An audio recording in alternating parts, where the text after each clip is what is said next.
అండి, అందరూ ఎలా ఉన్నారు? బాగున్నారండి? మేము చాలా చాలా బాగున్నామండి. ఈరోజు మీకు ఒక రెసిపీ చూపిస్తున్నాను. అదే అండి చింతకూర కోడిగుడ్డు రెసిపీ అండి. ఈ రెసిపీ ఎలా చేసుకోవాలో వీడియోలోకి వెళ్ళిపోదామా? పదండి. హాయ్ ఫ్రెండ్స్, అందరూ ఎలా ఉన్నారు? బాగున్నారా? ముందుగా స్టవ్ వెలిగించుకొని స్టవ్ మీద బాండీ పెట్టుకుందామండి. బాండీ పెట్టుకొని 5 స్పూన్స్ ఆయిల్ వేసుకుంటున్నానండి.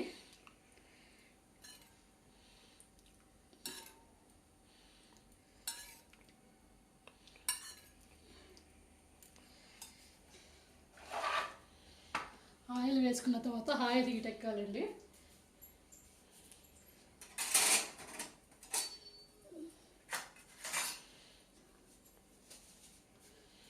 తర్వాత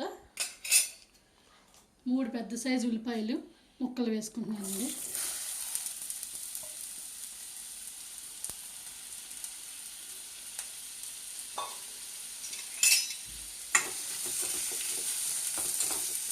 ఇవి బ్రౌన్ కలర్ వచ్చే వరకు వేగాలండి. కొంచెం బ్రౌన్ అండ్ గోల్డిష్ కొంచెం లైట్గా వేగాలండి.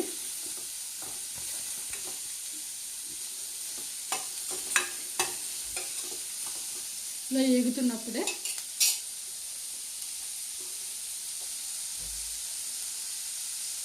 సన్నగా పొడిగ్గా చీరుకుని 4 పచ్చిమిరపకాయలు వేసుకుంటున్నానండి.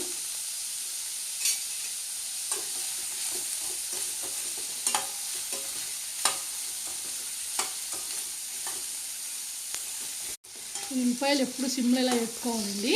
ఇలా వేగుతున్నప్పుడే చిన్న చిట్కా అండి, ఏం కాదు, అందరికీ తెలిసే ఉంటుంది.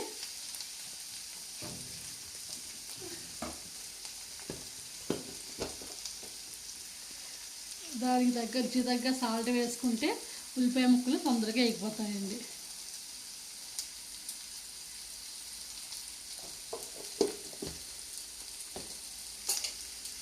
వేసుకుని మళ్ళీ వేసుకోవాలి.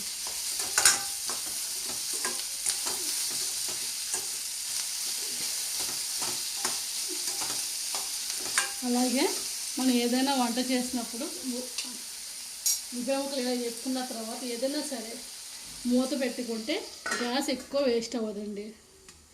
ఇప్పుడు మూత తీసుకుని కలుపుకుంటూ ఉండాలండి. ఇప్పుడు మూత తీసుకునండి పక్కన పెట్టుకుని ఉల్లిపాయ ముక్కలు వేసుకోవాలి. ఉల్లిపాయ ముక్కలు కొంచెం గోల్డ్ కలర్లోకి మారుతున్నాయి కదండి. మళ్ళీ ఈ టైంలోనే ఏం చేస్తానంటే నేను కూరకు తగ్గ చిటికెడు పసుపు,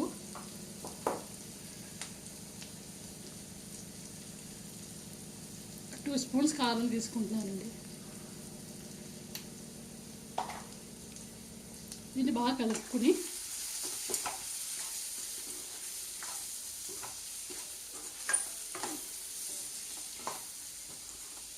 ఒక 2 మినిట్స్ కారం పచ్చివాసన పోయే వరకు వేపుకోనండి.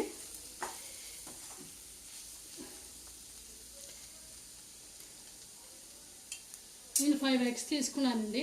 ఆ ఎగ్స్ని ముందుగానే ఈ బౌల్లోకి ఇలా కొట్టుకున్నాను. ఎందుకంటే డైరెక్ట్ కర్రీలో కొడుతుంటే పోయిన ఎగ్స్ కూడా వస్తున్నాయి కదండి, దానివల్ల కూర చెడిపోతుందని ముందుగానే ఇలా బౌల్లోకి తీసుకుని ఇప్పుడు దీంట్లో వేసుకుంటున్నానండి.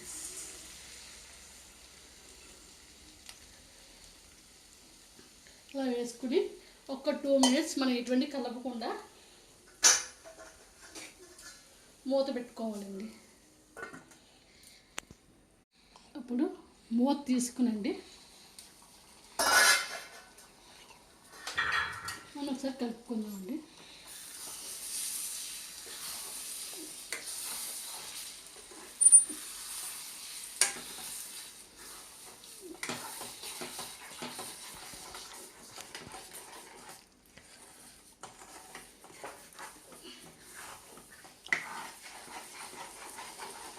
ఇలా కలుపుకుంటూ ఉండాలండి. ఒక్క 2 మినిట్స్ ఇలా మన మధ్యలో ఇలా అంటే సరిపోతుందండి. కింద ఎటువంటిగా అంటుకోదండి. చూసారు ఎంత క్లియర్గా కనిపిస్తుందో కింద. ఓకేనండి. దీన్ని ఇలా బాగా కలుపుకుంటూ ఉండాలండి.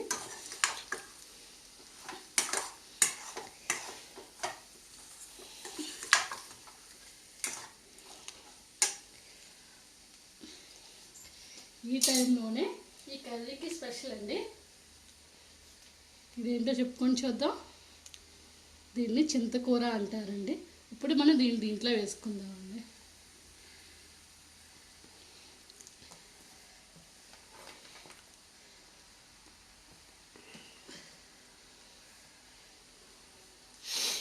ఈ కర్రీకి హైలైట్ ఇదేనండి.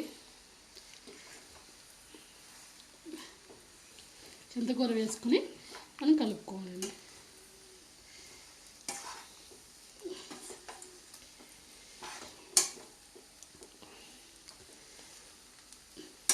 ఇది రైస్లోకి బాగుంటుందండి, చపాతీలోకి బాగుంటుంది, చాలా బాగుంటుందండి.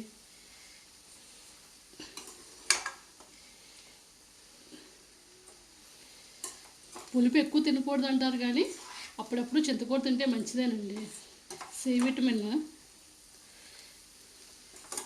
ఇలా కలుపుకుంటూ ఉండాలండి. ఇప్పుడు ఒక 5 minutes మళ్ళీ మూత పెట్టుకోవాలండి.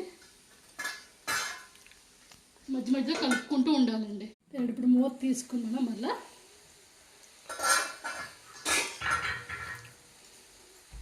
కలుపుకోవాలండి.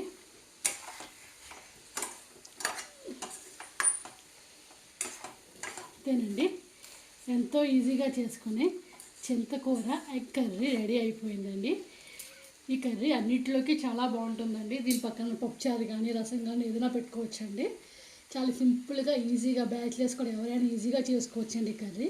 మీకు కనుక ఈ చింతకూర కోడిగుడ్డు కర్రీ మీకు నచ్చినట్లయితే please like, share, subscribe my channel Ramesh Manjus. Thank you all. Bye bye.